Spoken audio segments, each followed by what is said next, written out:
let's take a look at this question. We're told that y equals ab to the power of x, and we're given a graph of log to the base 3 of y against x.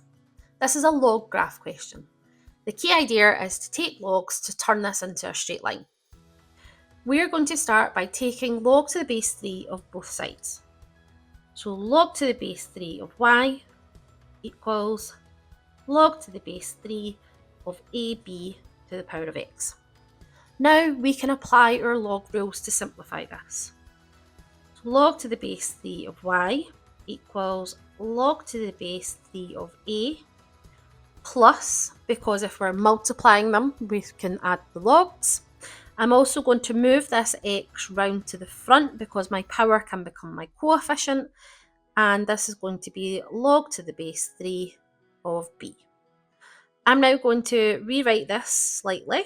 So log to the base 3 of y equals x log to the base 3 of b plus log to the base 3 of a.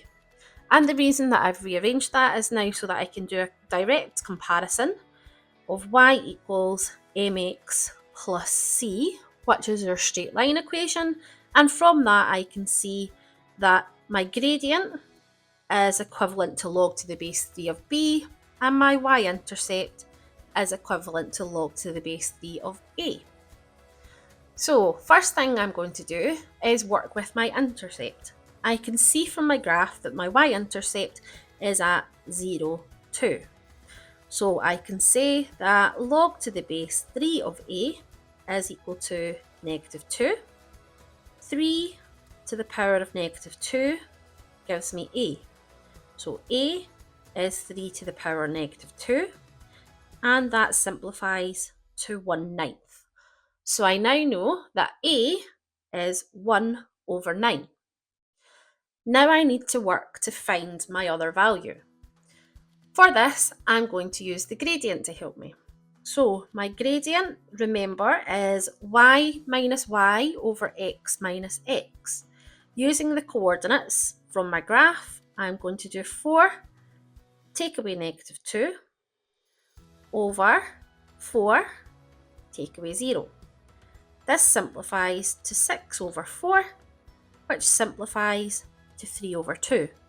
And I can see from my simplification that log to the base 3 of b is equivalent to my gradient, so that equals 3 over 2. Using my rule again, 3 to the power 3 over 2 gives me my b value. So b is equal to 3 to the power of 3 over 2. And when I put that in my calculator, I get approximately 5.2. So my b value is approximately 5.2. Final exam tip, always match to y equals mx plus c carefully, especially identifying which values give you a and which value gives you b.